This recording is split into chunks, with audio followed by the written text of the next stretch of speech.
The month of May commenced with a series of events to celebrate International Workers' Day on Monday, the 1st of May, whilst government acknowledges that more needs to be done in building an inclusive economy.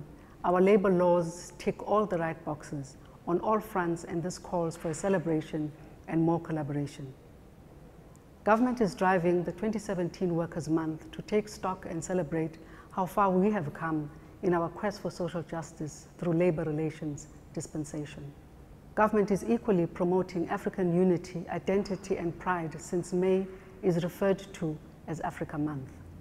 A series of community dialogues and seminars are scheduled to promote a change in the mindset of South Africans about Africa and its offerings. President Jacob Zuma met with business leaders at the Sefako Makhatho Presidential Guest House on the 28th of April 2017. The President had asked to see the CEOs ahead of the World Economic Forum Africa meeting that took place in Durban on the 3rd to the 5th of May to discuss the country's approach to the meeting, which offers key investment marketing opportunities for the country. The CEOs used the opportunity to table issues that are of concern to them, some of which are in the public domain and related to recent developments in the country, and others aimed at improving the way government manages economic entities under its control, which they are keen for the President and government to look into. The President appreciated the frankness and also the constructive spirit in which the issues were raised.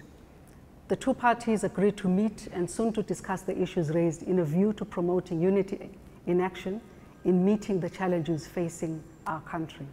The Department of Arts and Culture has unveiled the 3rd edition of Africa Month. This forms part of South Africa's contribution to the continent's celebration of the transition from the Organization of African Unity to the current African Union. We'll be marking Africa Month under the theme, Building a Better Africa and a Better World, as an opportunity to promote African unity and to recommit to a common destiny. This year's celebrations also coincide with the centenary of struggle stalwart Oliver Reginald Tambo, who was instrumental in rallying support and solidarity against oppression on the continent. In this month, we are calling upon all South Africans to promote Pan-Africanism, encouraging the solidarity of Africans and enhance a sense of common identity and destiny among the people of South Africa and the rest of Africa. This month also provides an opportunity for all South Africans, irrespective of their economic, social, or political backgrounds, to work together to confront social ills such as xenophobia and racism within their communities and build a better Africa. President Zuma extended a warm welcome to all delegates to the World Economic Forum on Africa, which took place in Durban from the 3rd to the 5th of May under the theme, Achieving Inclusive Growth, Responsive and Responsible Leadership. The delegates included heads of state and government from the African continent, global captains of industry and commerce, and civil society leadership. The World Economic Forum served as a platform to discuss issues relating to the achievement of inclusive growth globally, but with a specific focus on Africa.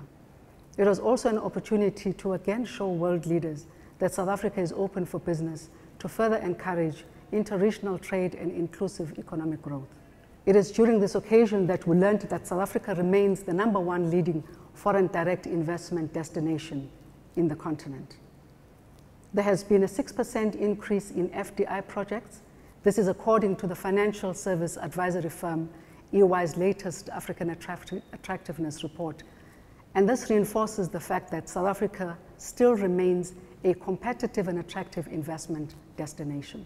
The Minister of Human Settlements, Lindiwe Sisulu, accompanied by the Deputy Minister of Human Settlements, Zoe Gota-Fredericks, hosted a military veterans dialogue at the Birchwood Hotel, Boksburg, on the 3rd of May 2017.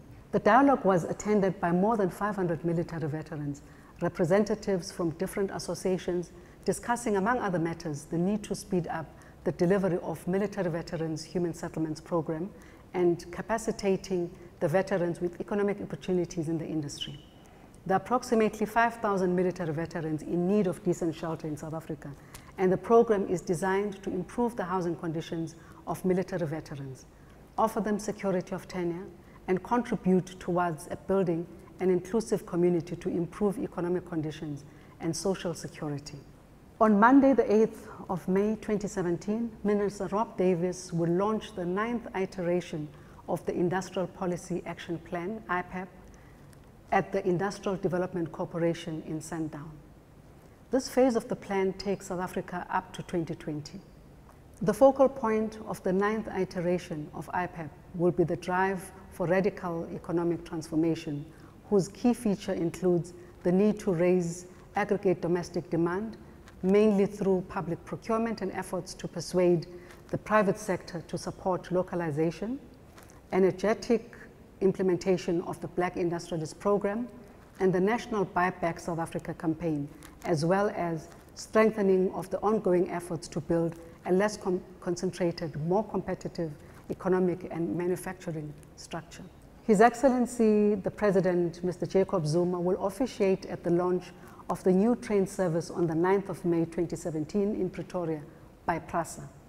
Passengers traveling between Pretoria and Pienaarsport will no longer use the yellow and grey trains, but will travel using the new state-of-the-art trains. This significant milestone comes less than 10 years since PRASA was established to arrest the decline of passenger rail services and drive the reinvestment into passenger rail modernization. The new trains are therefore the beginning of a 20-year modernization program which seeks to ensure the highest level of safety and comfort to commuters who have to travel distances to their work or leisure destinations, thus making for smooth economic activity. The program is aimed at revitalizing the rail industry through training and skills development for both PRASA employees and young people interested in railways.